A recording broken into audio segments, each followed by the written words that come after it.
Hi, my name is Kara Boss, and I'm also known as, in Korea at least, as Okara and Kangmi-suk. But I was I was born in Korea, but then raised in America. I was sent for adoption when I was almost 3 years old. And so I lived in Michigan. Actually, I grew up in Michigan. The last place I lived was in Virginia before I moved to the Netherlands. I live in Amsterdam now, and I'm married and have two children, a boy and a girl, Alexander, who's 9, and Olivia, who's 6, and my husband is Dutch, and his name is Ayot.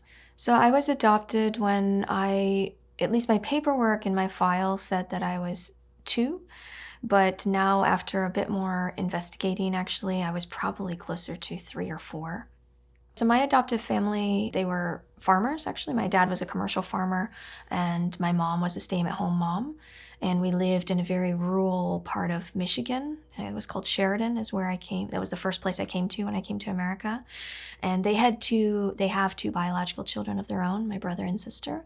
And so I'm the youngest in my family. But I mean, when I came, I was just treated as a little sister and their daughter.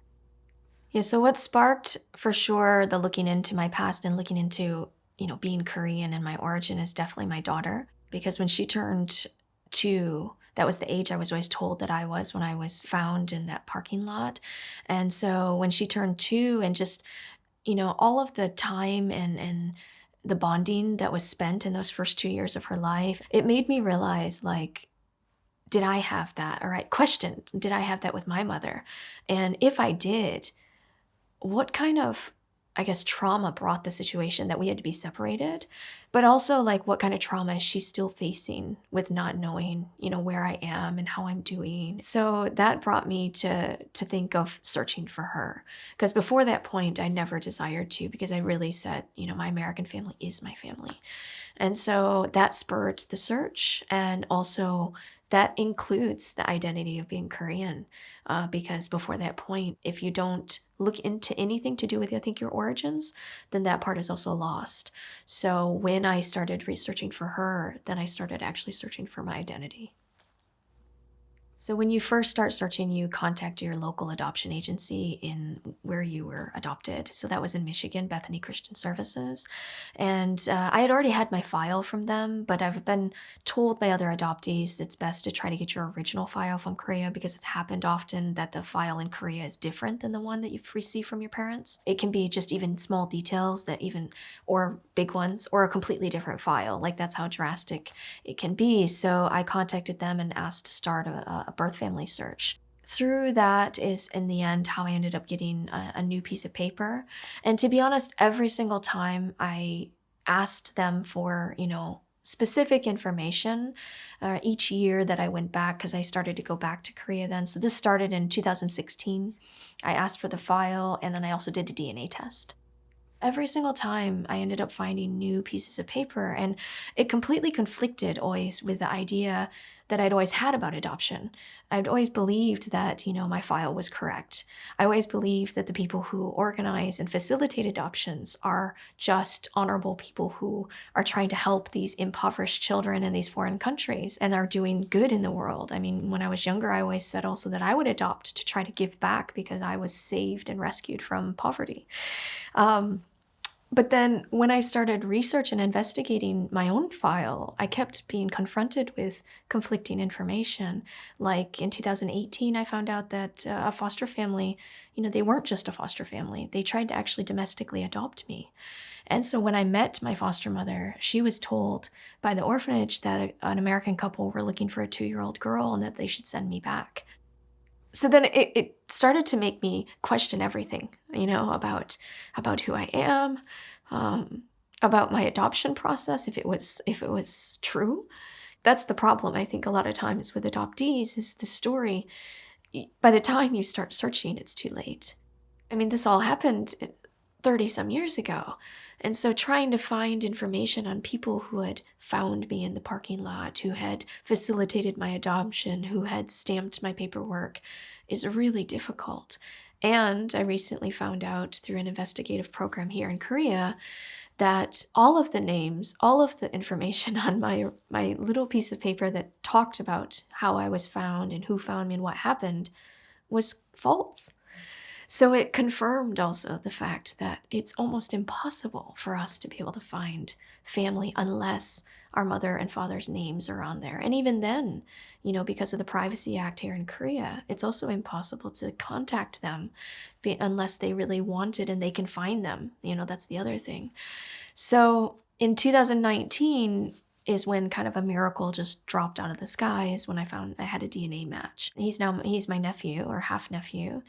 And I reached out to him via the MyHeritage website, and that's how we connected through DNA. And he was super helpful and warm and wanted to help me to find my mother. And he wasn't adopted. He was Korean. He was studying abroad. And he kind of just did this DNA test for fun with his roommate and had no idea that something like this would come out. And through him, I was able to kind of make a family tree. And it resulted in a long process of building trust and relationship and extracting information as much as I could. But he was also very careful, which I understood as well. He was protecting his family. And I still understand him now because we don't have contact anymore. But in the end, the next generation, so my assumed half-sisters, were completely closed to wanting to meet, to wanting to talk. I tried literally everything you can imagine to do it in a way like this, like a conversation, just asking if they knew anything about my mother, and also asking if their father was my father, because that wasn't determined within that DNA test. It was just assumed. And it's possible that they had no idea. That's also possible. And I think that that's also the struggle with adoptees, is we can't reach the source. It's so hard to get to the source, um, to find out, like just to have them tell us if it's true or not. And whether or not we believe them is a different story compared to other people, third-party intermediaries that tell us information that's oftentimes not true.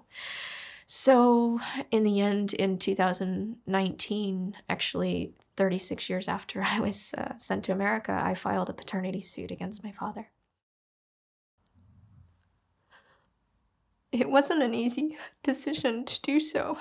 I have never done anything like that in my life, and to do something like that to someone, obviously, that I didn't even know for sure was my father, I just could assume that, but it was the only way to be able to meet him, to be able to know for sure one answer to the questions that I have of my past. But in the end, so he took the DNA test through the lawsuit, and in June, I was recognized by the sole court, family court, that I am his daughter. And that ended up blowing up in this huge media sensation, which I really had no idea would happen. But I wanted my story to be told because I think this side of the adoptee story is not often heard. And I'm not the only one. There's more than 200,000 of us, but I'm one of the few that was capable of being able to come this far. I mean, it takes time and resources, and not every adoptee has that. So I wanted Korean people specifically to realize that, adoptees, they just want to know who their parents are, who their families are, and where they come from. And even if we can just get pictures or if it's in secret, that's often enough.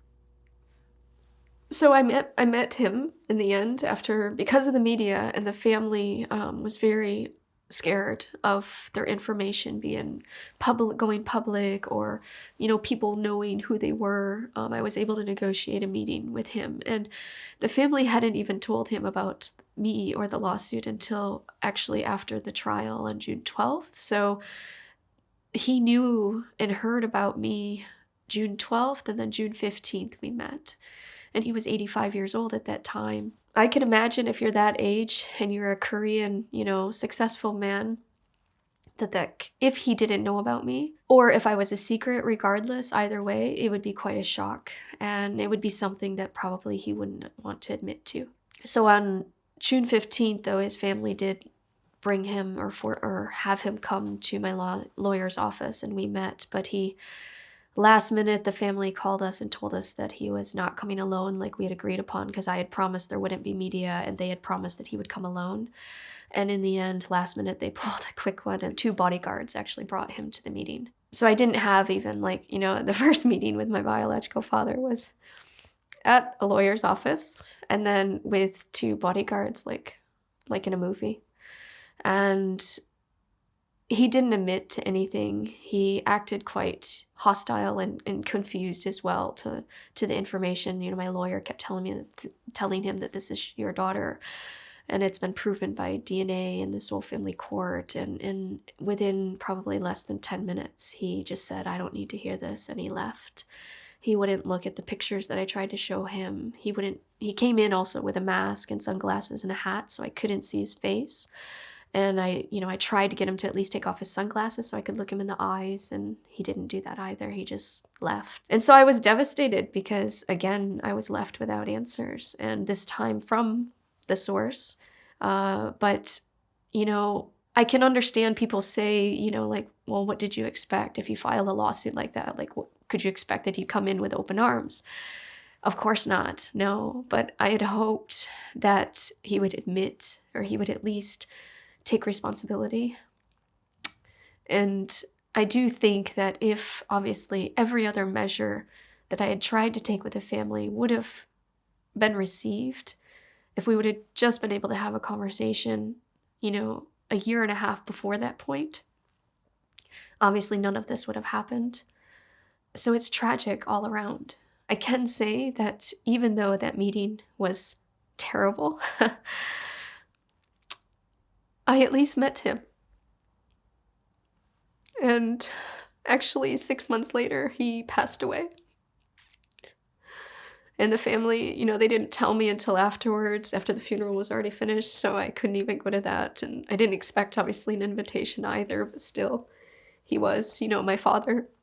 And so, I was glad that I at least met him, that I knew for sure that he was my father, because if I would have never taken any of those steps, I would have never known that. I would have never had answers to at least one half of my story. And now I can tell my children, like a little bit at least about who their grandfather was. That he was tall for a Korean man, that he was very smart, he was very successful. He was a banker. Simple things like that are something that are very precious for adoptees who don't know anything.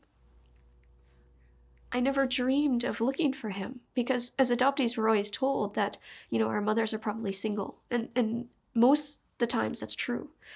And my mother could have been a single mother raising me. And my father could have never known. That's also true. But if he did know, if he didn't take responsibility, then I had wished he could have now.